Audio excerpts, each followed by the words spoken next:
Who would want to go through it? Who would want to say, okay, you know what? My life will be better off if I drive this truck around this curve and tip it over and have 8,500 gallons of gas blow up and completely inflame my body and put me in the burn unit and spend the next 2 or 3 years going through absolute misery and maybe not survive, all in the hopes it's going to be better for me? It's a part of life that bad things happen. Does that make any sense at all? Not really. But along with the bad things, something else happens. A good thing. A silver lining, you might say. But now I know that that line in the sand, when I crossed over, I go, all right, I made it. I can be proud of that. Now I don't flaunt it. None of us flaunt it. That's not the idea. The idea is then go out and share that experience with others who are struggling, who had their rug pulled out, who fell off a cliff, you know, whatever, because that's just part of life. This is the story of Bill Ester and the silver lining.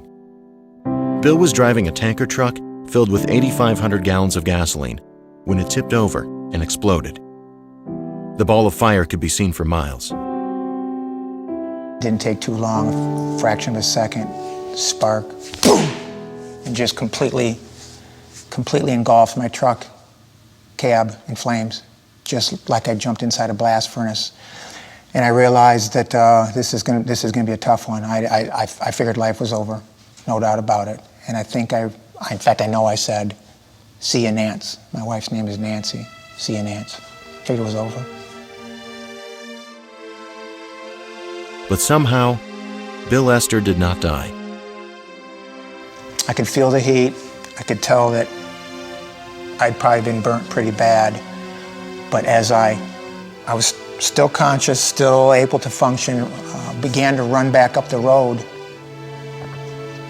And as I ran back up the road, there was a gentleman, his name was John Washburn, and he had some ice in his hands.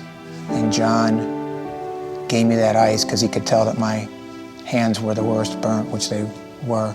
And he gave me that ice, which, as I held it in my hand, it just, you know, melted.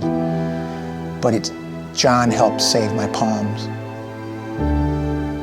And because I have my palms and I'm not grafted on my palms, I'm grafted on everything else on my upper part of my body. But because I still have my fingertips and my palms, I can still do a lot of the things that I love to do. And one of those things, of course, is playing the piano.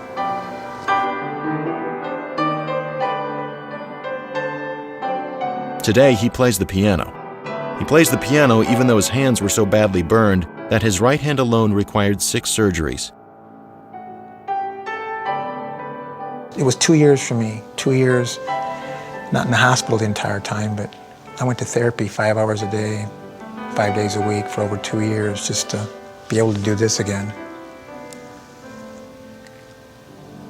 And all the surgeries and the pain, I wouldn't wish it on anybody.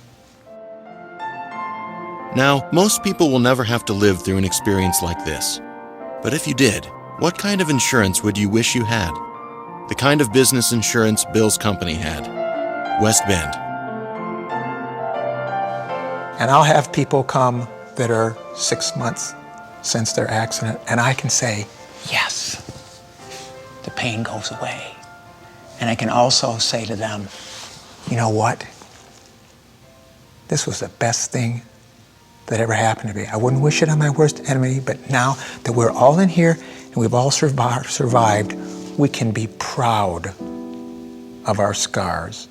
We can be proud of what we've gone through and raise our heads high and not be ashamed to go around in a short-sleeved shirt or whatever, depending on where your burns are. And we all agree, every single person in that room agrees, best thing that ever happened to them. It doesn't make sense.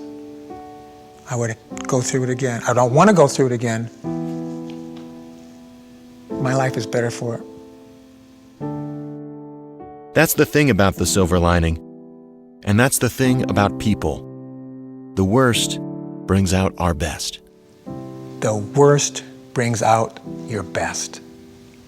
The worst brings out your best. I mean, there's no other way to say it. Perseverance. Perseverance. That's what it's really all about. If you persevere, you'll come out the other side way better.